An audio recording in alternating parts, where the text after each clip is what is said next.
अस्सलाम वालेकुम everyone, welcome to R S academia. आज हम यूनिट नंबर 1 स्टार्ट करेंगे, that is the real number. सबसे पहले हम एक्सप्लेन करेंगे रियल नंबर होता क्या है।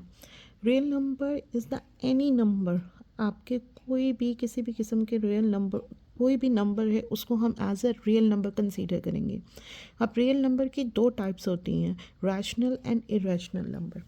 मैंने आप यहाँ पर एक डेफिनेशन लिखी हुई है, अ real number in any number that can be found on number line. एक नंबर लाइन होती है जिसके अंदर आपकी जो नंबर लाइन है, वो नंबर लाइन आपकी दरमियान में ज़ीरो का साइन, इस साइड पे पॉजिटिव वैल्यूज़ इस साइड पे होती हैं, नेगेटिव वैल्यूज़ इस साइड पे होती हैं। दैट इज़ द इन्फिनिटी, मतलब ये गोज ऑन जहाँ तक जा सकता है। It is the positive infinity and that is the negative infinity.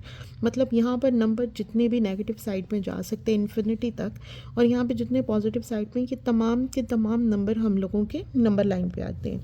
अब इस रियल नंबर दो तरह के होते हैं, rational and irrational, two types के होते हैं। अब रियल नंबर आपके नेगेटिव भी हो सकते हैं, पॉजिटिव भी हो सकते हैं, it can also be zero. ठीक है, so it can be a whole number और the decimal number, it non repeating number और the repeating number, non terminating number और द टर्मिनेटिंग नंबर, ये सब आपके रियल नंबर में आते हैं। अब मैं आपको एक्सप्लेन करूँगी नॉन रिपीटिंग कौन से हैं। अगर यहाँ पर आ जाए 1.354728 समथिंग वट एवर जो भी है, यहाँ पे कुछ भी नंबर रिपीट नहीं हो रहा या कोई ऐसा सीक्वेंस नहीं बन रहा, इसलिए हम इसको बोलेंगे नॉन रिपीटिंग। और क्योंकि ये गॉज ऑन जा रहा है इसलिए ये नॉन रिपीटिंग नॉन टर्मिनेटिंग है। लेकिन अगर ये यहीं पर ख़त्म हो जाए तो इसका मतलब ये टर्मिनेटिंग है। ठीक है, और अगर यहाँ पर आ जाए एक सीक्वेंस है 1 3 4 3 4 3 4, ठीक है, और ये गोज ऑन है, तो ये क्या है, रिपीटिंग। ठीक है, ये वाले नंबर क्या है, रिपीटिंग, यह इसको रिक्योरिंग भी बोलते हैं। और ये भी नॉन टर्मिनेटिंग, क्योंकि ख़त्म नहीं हो रहे इसलिए इसको बोलेंगे नॉन टर्मिनेटिंग नंबर।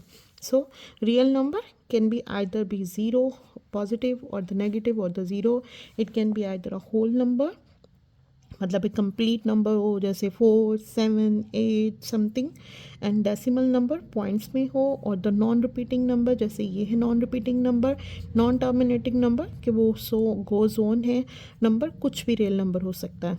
अब रियल नंबर हम इन uses in everyday life, for counting, for measuring, for performing mathematically operation, हम घरेलू औरतें अपने हिसाब किताब के अंदर, ऑफिस के अंदर मर्द, जितने भी ये नंबर्स को यूज़ करते हैं, that is the real number. आगे मैंने इसके टाइप्स को एक्सप्लेन किया है कि what is the rational number और what is the irrational number. Rational number क्या है, ratio of the two integers.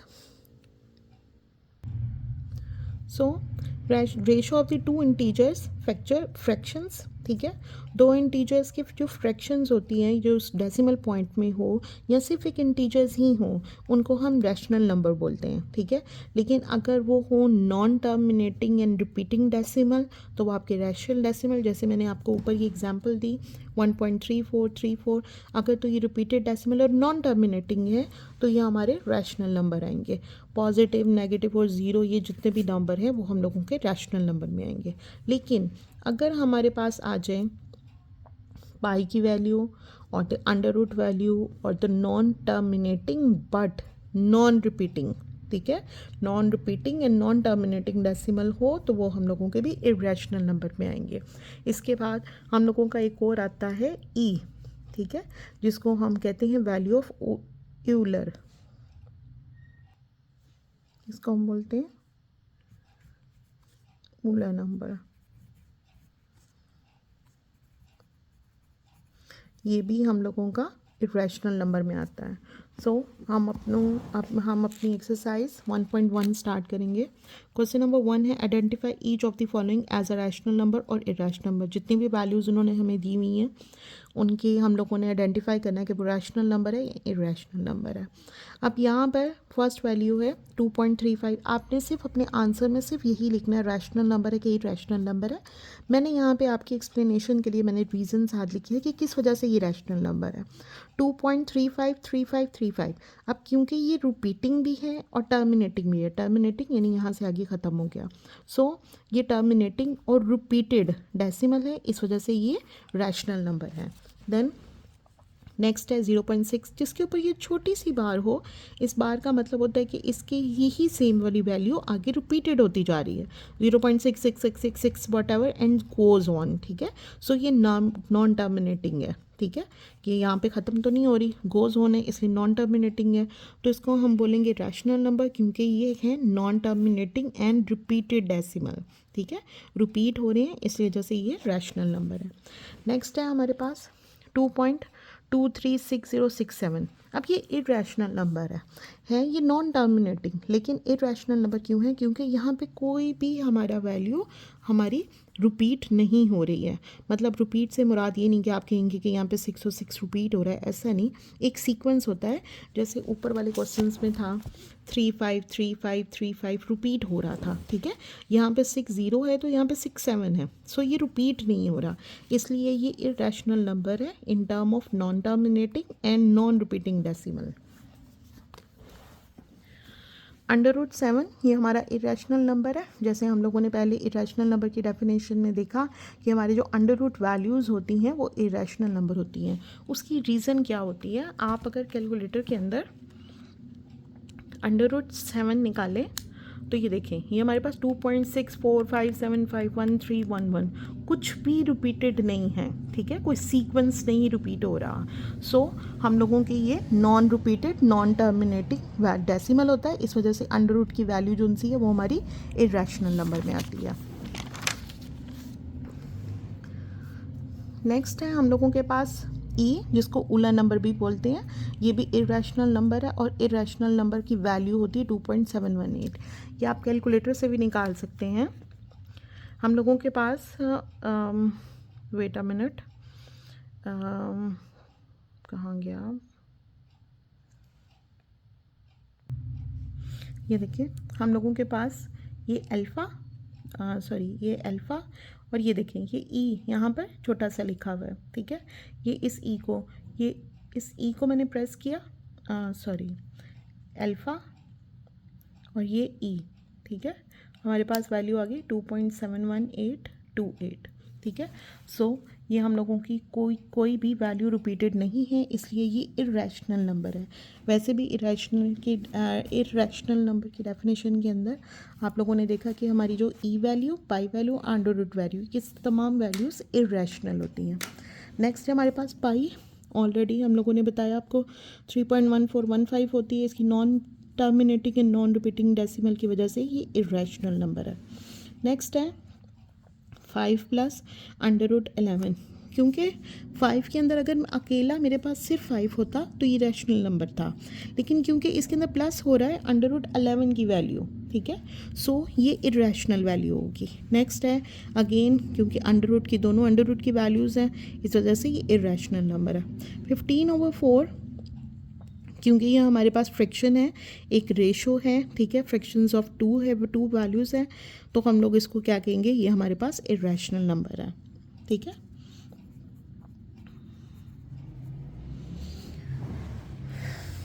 Next 2 - √2, 2 + √2, ये हमारे पास इरेशनल नंबर है, क्योंकि ये √2 की पावर हम लोगों की हो रही है, अंडर रूट है, ठीक है, वो उसके अंदर से माइनस और उसके अंदर से प्लस होगा, इस वजह से ये हमारे पास इरेशनल नंबर है।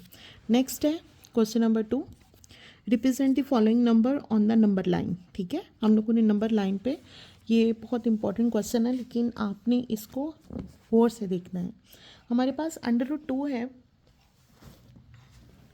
√2 को अगर मैं कैलकुलेटर पे एक्सप्लेन करूँ तो ये हमारे पास आता है 1.4, यानी ये इरेशनल नंबर है। रैशनल नंबर को तो हम एक्सप्लेन कर सकते हैं नंबर लाइन के ऊपर, इरेशनल नंबर को हम कैसे एक्सप्लेन करते हैं। √2 है, इसको अगर हम सॉल्व करें तो ये हमारे पास है 1.4142 एंड समथिंग एल्स, ठीक है। हम लोग, मैंने ये नंबर लाइन बनाई, 0 पॉजिटिव वैल्यूज़ इस तरफ, नेगेटिव वैल्यूज़ इस तरफ, ठीक है। अब यहाँ पर क्योंकि 1 है, ठीक है, सो हमारी यहाँ पे क्या होगी, √2 है तो क्या होगा, बेस हमारी क्या हो जाएगी 1, ठीक है। अगर मैं इसको एक्सप्लेन करूँ कि हमारे पास अगर बेस 1 हो और अगर मैं परपेंडिकुलर को भी 1 पुट करूँ दैन इक्वल्स टू 2, और इनके स्क्वायर को ख़त्म करने के लिए ये 1 का स्क्वायर + 1 का स्क्वायर 2 है, और इनके स्क्वायर को ये मेरे पास फाइंड आउट करना था मैंने ये, ठीक है, मैं इसको सिर्फ सॉल्व कर रही हूँ। मैंने 1 और 1 लिया तो मेरे पास बेस का स्क्वायर और परपेंडिकुलर का स्क्वायर 1 1 लिया, दैट इज़ इक्वल टू 2। मैं इनके स्क्वायर को ख़त्म करने के लिए मैं अगर अंडर रूट लूँ तो ये 1 + 1 आ जाएगा, ठीक है। तो मेरे पास ये क्या हो जाएगा, under root 2 is equal to 1 + 2, यानी इस अंडर रूट 2 की बेस भी 1 और परपेंडिकुलर भी 1। मैंने स्केल से यहाँ पर आप देखें, मैंने यहाँ पे 1 पे जो नंबर लाइन पे 1 था, ठीक है, मैंने वहाँ पे 1 पे पॉइंट लगा लिया और उस 1 पे मैंने 90 डिग्री का एंगल बनाया, मतलब ये मेरा 90 डिग्री का एंगल है। 90 डिग्री पे मैंने 1 पे हम लाइन ड्रॉ कर ली। इस पॉइंट को मैंने यहाँ पर रख के लगा दिया, मतलब ये बेस 1 और ये परपेंडिकुलर भी 1। मैंने इस पॉइंट को बी पॉइंट को ओ पॉइंट से जोड़ा और यहाँ पर अपनी कंपास रख के, ठीक है, मैं आपको रख के बता देती हूँ।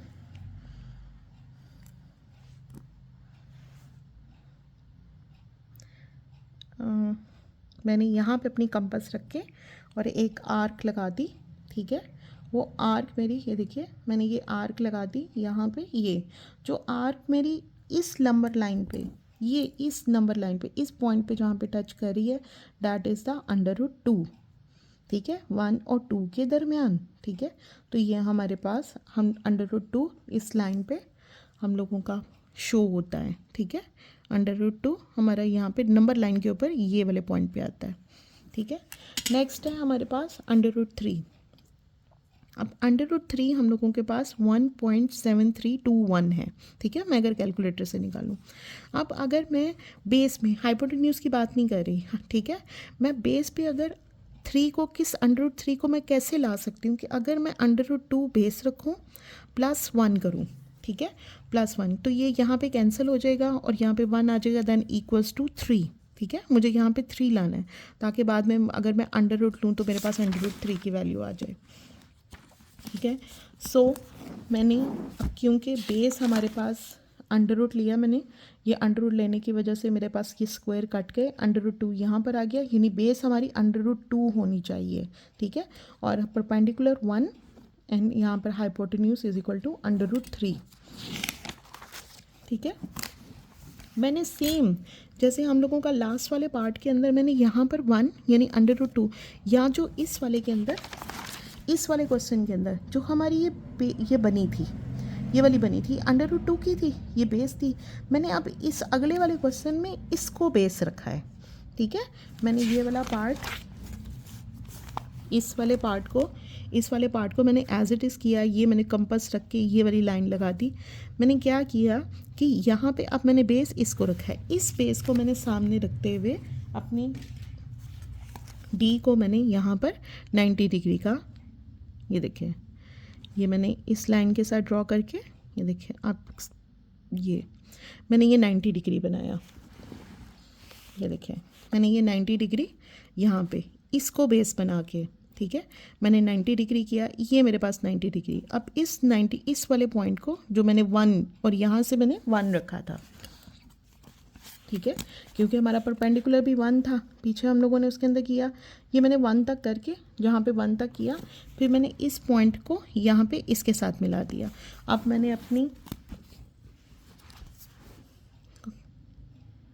अपनी कंपास को ये इस पॉइंट तक खोला, ठीक है, ये देखिए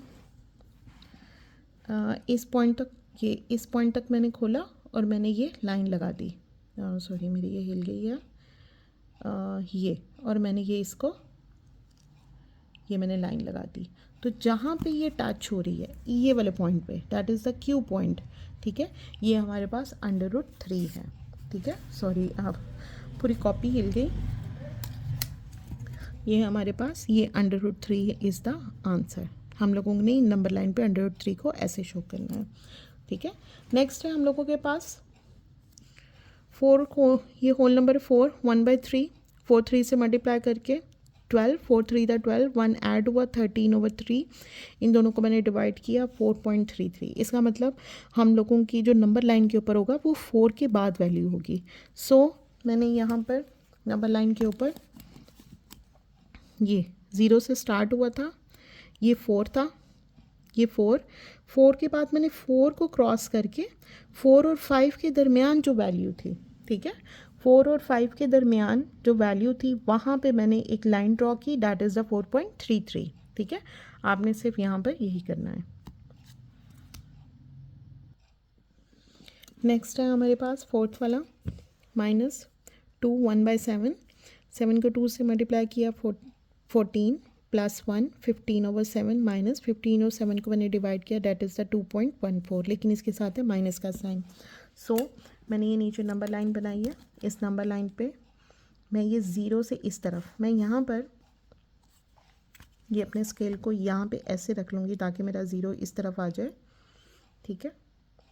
ये अब यहाँ पे 0 से ये 1 और ये 2, ठीक है, मेरा था 2.1, सो मैं 2 ये 2 मिनट आएगा जी, ये 2.1 और 2 के दरमियान इस पॉइंट के ऊपर मेरा क्या होगा 2.14, 1 और 5 के दरमियान, क्योंकि 1.4 है, ठीक है, 2.14 है, ठीक है, 14 है, इसका मतलब 1 को क्रॉस करके और अगले वाले के साथ, तो 1 और 2 के दरमियान वाला जो पॉइंट होगा उसके अंदर मेरा आएगा -2.14, ठीक है। ये नंबर लाइन पे ऐसे शो करेंगे। नेक्स्ट है 5/8, इसको मैं डिवाइड करूँगी पॉजिटिव में 0.65, सो 0.65 में यहाँ पे रखूँगी, इसका मतलब हाफ से ज़्यादा है, 6 के बाद है, ठीक है, 0, ये 0, हाफ और 6, और 6 के बाद 2 है, इसलिए मैं 6 के क्लोज़र रखूँगी, ठीक है, क्लोज़र के मैं यहाँ पे लाइन लगा दूँगी 0.625। नेक्स्ट है हमारे पास 2 × 3/4, 4 को 2 से मल्टीप्लाई करेंगे, 4 to the 8 एंड 3 ऐड किया 11/4 इज इक्वल टू 2.75, ठीक है। इसका मतलब है 2 और 3 2.7, 2 को क्रॉस करके, ये मेरे से आई थिंक गलत हो गया, ये तो 3.75 है हमारे पास होगा। यहाँ पे मैं रखूँगी 2, ये 2, ये है 2 का हाफ, ये 6 और ये 7, और 7 और 8 के दरमियान ये पॉइंट है हमारे पास 2.75, ये नहीं है 2.75, ठीक है। सो 2 हाफ निकाल के 2.75 हमारे पास ये इसका है। क्वेश्चन नंबर 3 है, अब question number 3, express the following as a rational number p by q where p and q are the integers and the q is not equal to 0. q is not equal to 0 इस वजह से कहा गया है कि नीचे 0 नहीं होकर डिनोमिनेटर 0 नहीं है, क्योंकि किसी भी वैल्यू के अंदर अगर डिनोमिनेटर 0 आ जाए तो वो इन्फिनिटी हो जाता है। सो इसलिए वो एक्सप्लेन करते हैं कि q is not equal to 0। अब हमारे पास है 0.4, मैंने पहले आपको बताया लास्ट हम लोगों की वीडियो के अंदर कि अगर 4 के ऊपर एक छोटा सा बार हो तो इसका मतलब होता है कि ये हमारे पास 4 रिपीट में आ रहा है, ठीक है, और ये नॉन टर्मिनेटिंग नंबर है, ठीक है, 0.4444 एंड सो ऑन, ठीक है। यहाँ पे अब मैं क्या करूँगी, इस पूरी इक्वेशन को पहले हम लोगों ने x को लेट किया, इस वैल्यू को x के इक्वल लेट किया था और इसको मैंने ओपन कर लिया था इसके बार को। अब मैं मल्टीप्लाई करूँगी 10 के साथ, 10 के साथ मल्टीप्लाई होकर 10x लेफ्ट बोथ साइड पे, 10x इज इक्वल टू 10 इसके साथ मल्टीप्लाई हुआ, ठीक है, देन इट्स वैल्यू 4.444। अब मेरे पास, मैं इसको इक्वेशन नंबर 1 का नाम दूंगी, इसको इक्वेशन नंबर 2 का नाम दूंगी, ठीक है। मैंने क्या किया, इक्वेशन 1 फ्रॉम 2, ठीक है, इक्वेशन नंबर 1 को मैंने 2 में से माइनस कर दिया, यानी 10x माइनस एक्स, ये 10x माइनस एक्स इक्वल का sign 4.44 terminating minus non terminating 0.444 and so on. So हमारा ये पॉइंट के बाद वाली वैल्यूज़ तो दोनों में से माइनस हो जाएगी, रिमेनिंग 4 बचेगा। 9 यहाँ पे 10x माइनस एक्स 9x, 9 यहाँ पे क्या हो रहा है मल्टीप्लाई, इक्वल के दूसरी तरफ जाके divide, 4 divided by 9 is the answer. So हम लोगों का 0.4 का जो आंसर है रैशनल नंबर का, वो हमारे पास x इज़ इक्वल टू 4/9 आया है। नेक्स्ट है 0.37, क्योंकि 37 दोनों के ऊपर लाइंस है इसलिए 0.37 का मतलब है 0.373737 एंड गोज ऑन। सबसे पहले हमने लेट किया x is equal to 0.373737 goes on. अब क्योंकि 2 डिजिट थे इसलिए इसको मैं मल्टीप्लाई करूँगी बाय 100 ऑन बोथ साइड, ठीक है, 100 एक्स इज इक्वल टू, इस वैल्यू को 100 से मल्टीप्लाई किया 37.3737 एंड गोज़ ऑन।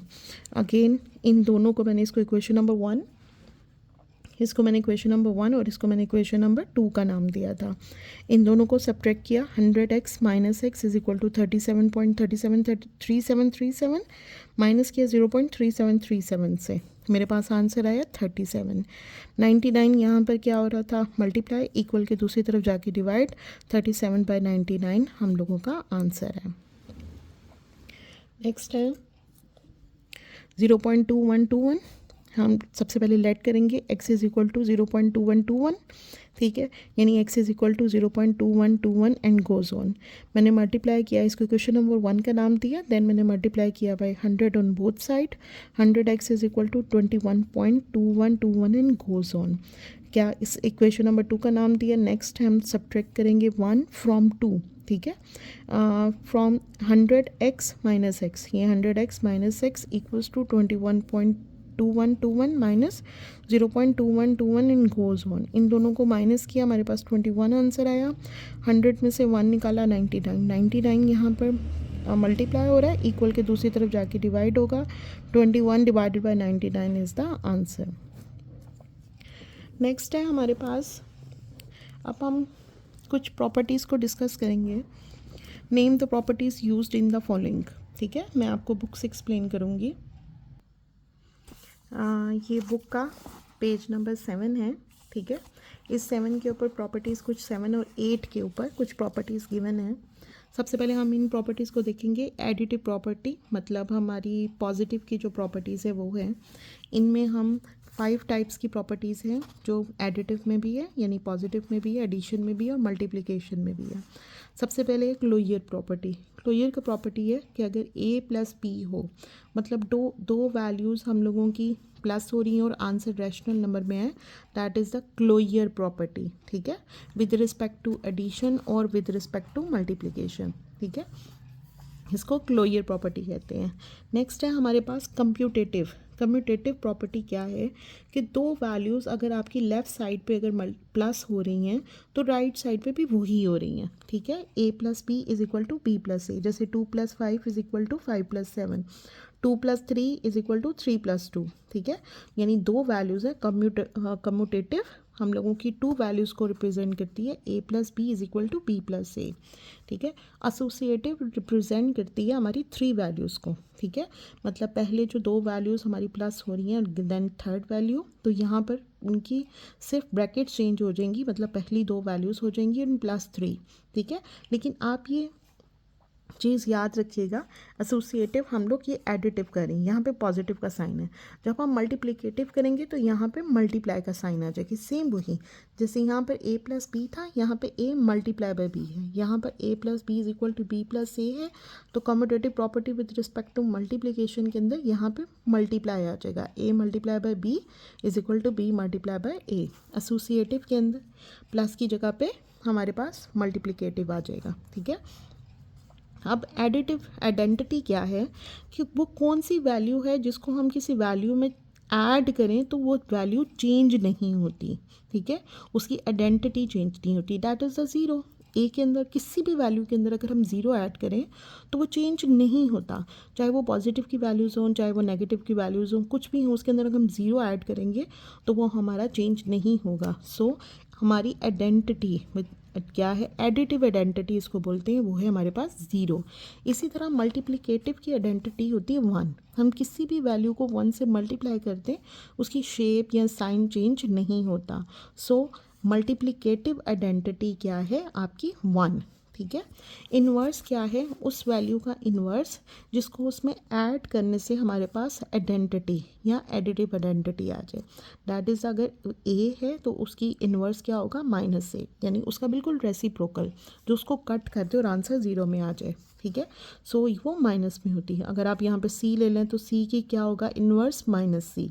अगर आप कोई भी वैल्यू लेते हैं उसके नेगेटिव साइन हमारे पास क्या होगा, एडिटिव के अंदर, एडिटिव इन्वर्स के अंदर उसका क्या होगा, माइनस साइन, ठीक है। लेकिन मल्टीप्लिकेटिव इन्वर्स में a का मल्टीप्लिकेटिव इन्वर्स है 1/a, ठीक है, 1/a उसका क्या है, एडिटिव इन्वर्स, ठीक है। अब हम लोग इन प्रॉपर्टीज़ को देखते हैं। क्वेश्चन नंबर 4 में हमारे पास है a+4+3।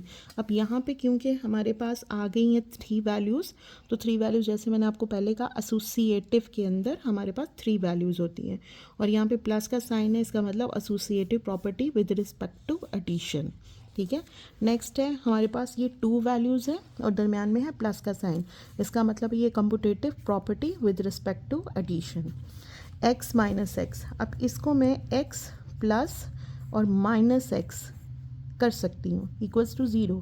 सो किसी भी वैल्यू के अंदर अगर उसकी नेगेटिव वैल्यू ऐड हो रही हो तो वो उसका एडिटिव इन्वर्स है। ठीक है, इसकी प्रॉपर्टी का नाम होगा एडिटिव इन्वर्स। नेक्स्ट है हमारे पास a मल्टीप्लिकेटिव ऑफ b। अब इन प्रॉपर्टीज़ को आप इसको मैं बाद में एक्सप्लेन करती हूँ। यहाँ पे देखिए हमारे पास 0 ऐड हो रहा है, तो इसका मतलब वो कोई चेंज नहीं आ रहा, तो ये हमारे पास क्या है, एडिटिव आइडेंटिटी। और यहाँ पे 100 × 1 है, तो ये 1 इसका क्या है, मल्टीप्लिकेटिव आइडेंटिटी। अब डिस्ट्रीब्यूटिव प्रॉपर्टी में पेज नंबर 8 पे हम आते हैं। नहीं, यहाँ पर आपको वो नहीं दी हुई है। डिस्ट्रीब्यूटिव प्रॉपर्टी क्या होती है मैं आपको एक्सप्लेन कर देती हूँ कि जब हमारे पास एडिटिव भी और मल्टीप्लिकेटिव भी दोनों वैल्यूज़ आए, मतलब ये डिस्ट्रीब्यूट हो रहा है हमारे पास आगे जाके, a मल्टीप्लाई हो रहा है b के साथ, यानी मल्टीप्लिकेशन भी है इनके दरमियान और प्लस का साइन भी है हमारे दरमियान, तो ये दोनों आपस में मल्टीप्लाई होकर ये डिस्ट्रीब्यूटिव प्रॉपर्टी बन रही है। ठीक है, नेक्स्ट है हमारे पास ये देखिए 3 वैल्यूज़ हैं। 3 वैल्यूज़ हम लोगों को शो करती हैं कि ये एसोसिएटिव प्रॉपर्टी है। ठीक है, एसोसिएटिव प्रॉपर्टी के दरमियान में मल्टीप्लिकेटिव का साइन है, so associative property with respect to multiplication. ठीक है, अब यहाँ पे 2 वैल्यूज़ हैं और आपस में मल्टीप्लाई हो रही हैं, तो इसका मतलब commutative property with respect to multiplication. Now question number 5 है, हम ये पेज नंबर 8 की प्रॉपर्टीज़ में आते हैं। अब हमारे पास ये प्रॉपर्टीज़ हैं, प्रॉपर्टीज़ ऑफ इक्वालिटी। अगर हमारे पास इक्वालिटी का साइन आए तो उन प्रॉपर्टीज़ को हम लोग कैसे एक्सप्लेन करेंगे। मैं ऐसा करती हूँ, क्वेश्चन के अंदर से ही आपको एक्सप्लेन कर दूँगी, वो पहले वाली प्रॉपर्टीज़ के साथ आपका आसान ईजी हो जाएगा। ये है name the properties used in the following equality.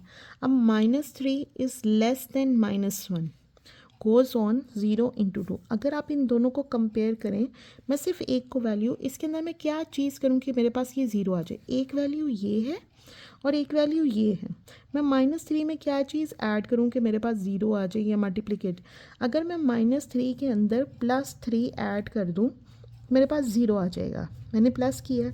इसी तरह ये साइन अगर मैंने यहाँ पर प्लस किया है तो यहाँ पे -1, मैं अगर यहाँ पर +3 ऐड करें तो क्या मेरे पास क्या है, आ रहा है वैल्यू। ठीक है, सो -1 + 3 हमारे पास 2 आ गया, इसका मतलब मैंने एक वैल्यू दोनों तरफ ऐड की है।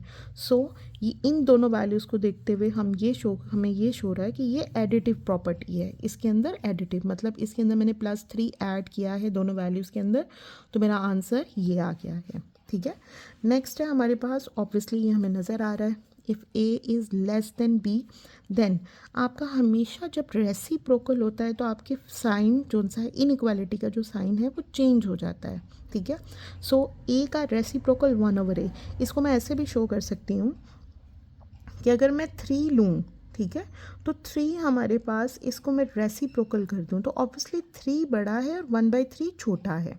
ठीक है, ये 1/3 इज़ ग्रेटर देन 1/3, हमेशा 3 बड़ा है। लेकिन अगर मैं इसको 1/3 और इसको 3 कर दूँ तो हमारा फेस भी तो चेंज होगा, मतलब किसी भी वैल्यू का मैं रेसिप्रोकल ले लूँ तो मेरा दरमियान वाली इनइक्वालिटी का साइन चेंज हो जाएगा। ठीक है, उसका फेस चेंज हो जाएगा, यहाँ पे लेस देन का था, यहाँ पे ग्रेटर देन होगा। सो इसको मैं रेसिप्रोकल प्रॉपर्टी बोल रही हूँ, मतलब ए का रेसिप्रोकल है, इसका भी रेसिप्रोकल है, इसका रेसिप्रोकल बोलते हैं उल्ट को।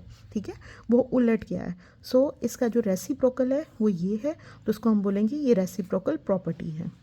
नेक्स्ट है हमारे पास, if a is less than b, then a + c is less than b + c। हमने सिंपल से, जैसे ऊपर हम लोगों ने इसके अंदर 3 ऐड किया था, दोनों के अंदर एक वैल्यू ऐड हुई थी। ठीक है, यहाँ पे भी इन दोनों के अंदर उन्होंने c को ऐड कर दिया। सो ये सिंपल है बहुत, ये एडिटिव प्रॉपर्टी है कि इसके अंदर उन्होंने ये इसके अंदर उन्होंने ऐड कर दिया है। ठीक है, नेक्स्ट है हमारे पास if A C is less than B C and C is greater than zero. अब यहाँ पर उन्होंने कहा है कि सी जो है ग्रेटर देन ज़ीरो है, इसका मतलब ज़ीरो नहीं है। ज़ीरो इस वजह से नहीं है कि अगर ज़ीरो इनके साथ मल्टीप्लाई होता तो वो ज़ीरो हो जाना था, इसलिए उन्होंने यहाँ पे स्पेसिफाई किया है कि c is greater than zero. So अगर ग्रेटर देन ज़ीरो है then a is less than B, यहाँ पे भी लेस देन बी है। अगर मैं दोनों तरफ सी काट दूँ तो मेरे पास तो ए लेस देन बी बचेगा, इसका मतलब ये मल्टीप्लाई हो रहे हैं इनके साथ। सो ये सिंपल एक मल्टीप्लिकेटिव प्रॉपर्टी है, ठीक है, कि ये दो वैल्यूज़ ये सी दोनों के साथ मल्टीप्लाई हो रहा है, इसलिए ये मल्टीप्लिकेटिव प्रॉपर्टी है। नेक्स्ट है हमारे पास if A C is less than B C and C is less than zero, यानी वो नेगेटिव में भी हो सकता है, वो और फ्रैक्शन की वैल्यू में भी हो सकता है, डेसिमल में भी हो सकता है। So then a is greater than b. अब क्योंकि ये लेस देन ज़ीरो था, उनका रेसिप्रोकल भी हो सकता है, नेगेटिव में भी हो सकता है, ठीक है, तो इस वजह से इसके साइन भी चेंज हो गए। सो इसलिए ये सिंपल मल्टीप्लिकेटिव प्रॉपर्टी है जो इन दोनों के साथ मल्टीप्लाई हो रही है, ठीक है। नेक्स्ट है हमारे पास, उन्होंने कहा है कि either A is greater than B और A is equal to B और A is less than B. यहाँ पे तीन ऑप्शंस दी थी ए की वैल्यू को, मतलब हमारे पास कुछ भी एक्सप्लेन नहीं है। ए ग्रेटर भी हो सकता है, ए लेस भी हो सकता है, ए इक्वल भी हो सकता है। जब इस तरह की हमारे पास एम्बिग्विटी सी कंडीशन हो तो हम इसको बोलते हैं ट्रैकोटॉमी प्रॉपर्टी, ठीक है। नेक्स्ट है हमारे पास क्वेश्चन नंबर 6। ये आपका इम्पॉर्टेंट क्वेश्चन है हम लोगों का एमसीक्यूज़ के लिहाज से भी और शॉर्ट में भी आपको आ सकता है। उन्होंने कहा insert to rational number between 1/3 and 1/4, यानी 1/3 और 1/4 के दरमियान हमने रैशनल नंबर पुट करने हैं, ठीक है, टू रैशनल नंबर। अब इसको निकालने का तरीका क्या होता है, सबसे पहले rational number, first rational number जो दो वैल्यूज़ उन्होंने हमें दी हैं उन दोनों को ऐड करके हम उसका हाफ निकाल लेंगे। मेरे पास वो फ्रैक्शंस में थी 1/3 प्लस 1/4, इनका मैंने एलसीएम लिया 12 को 3 से डिवाइड किया, 4 1 से मल्टीप्लाई होके यहाँ पर 4 आ गया, 4 12 से मल्टीप्लाई होके 3 1 से मल्टीप्लाई होकर यहाँ पे 3 4 3 7/12 एंड 7 और 12 2 से मल्टीप्लाई किया 7/24। एक मेरे पास रैशनल नंबर आ गया 7/24। सेकंड रैशनल नंबर तरीका, रैशनल नंबर निकालने का क्या है, मैं इन दोनों में से कोई भी वैल्यू ले लूँगी, चाहे आप 1/3 लें चाहे आप 1/4 लें। मैंने 1/3 ले ली, उसको इस वे जो हमारा फर्स्ट रैशनल नंबर निकला उसके साथ प्लस करके उसका हाफ निकाल देना है। जैसे मैंने पहले दोनों पॉइंट्स लिए थे उनको मैंने ऐड करके हाफ निकाला था, ऐसे ही मैंने कोई भी इन दोनों में से एक पॉइंट ले लेना है और उसको 7 बाय जो फर्स्ट रैशनल नंबर हमारा निकला उसके साथ मैंने प्लस करके उसका हाफ, ये नहीं हाफ निकालने का मतलब होता है 1/2 से हमने मल्टीप्लाई कर देना है। मैंने अगेन इसका एलसीएम लिया, 24 आया, 7 ऑब्वियसली 24 1 सा 24, 1 7 से मल्टीप्लाई होके 7, 3 24 3 के साथ डिवाइड होके 8, उस 8 को हम लोगों ने यहाँ पे मल्टीप्लाई किया, 8 1 था 8, 7 और 8 15, 15/24 1/2, 2 24 से मल्टीप्लाई होकर 15/48, मैंने इसको 3 पे डिवाइड कर दिया तो हमारे पास 5/16। सो हमारे पास जो दो रैशनल नंबर निकले हैं वो है 7/24 एंड 5/16, यानी कि हमारे पास दो रैशनल नंबर है। नेक्स्ट है हमारे पास 3 एंड 4। जैसे मैंने पहले बताया था दोनों नंबर्स को ऐड करके हमने उसको 1/2 हाफ कर दिया या 1/2 से मल्टीप्लाई कर दिया। 4 एंड 3 7 और 7 1/2 से मल्टीप्लाई हो गया 7/2, ये हमारा फर्स्ट रैशनल नंबर आ गया। सेकंड रैशनल नंबर क्या है, मैंने इस नंबर के साथ कोई भी, पहले वाले क्वेश्चन में मैंने पहले वाला लिया था, यहाँ पे मैंने सेकंड ले लिया, आपकी मर्ज़ी, आप 3 भी ले सकते हो 4 भी ले सकते हो। 7/2 के अंदर ऐड कर दिया 4, मैंने इसका एलसीएम निकाला, ये 2 1 था 2, ये 1 के साथ मल्टीप्लाई होकर 7 और यहाँ पे 4 के नीचे कुछ नहीं था इसलिए 1 2 था 2, तो जो 2 है वो ऊपर 4 के साथ मल्टीप्लाई होकर 4 2 द 8, 8 और 7 15, 15/2 और बाहर वाला 2, ये 2 मल्टीप्लाई 15 1 से मल्टीप्लाई होकर 15, 2 2 से मल्टीप्लाई होकर 4। सो हमारे पास जो दो रैशनल नंबर है, एक है 7/2 और एक है 15/4। नेक्स्ट है हमारे पास 3/5 एंड 4/5, दोनों वैल्यूज़ को ऐड किया और उसको मैंने मल्टीप्लाई किया 1/2 के साथ, ठीक है।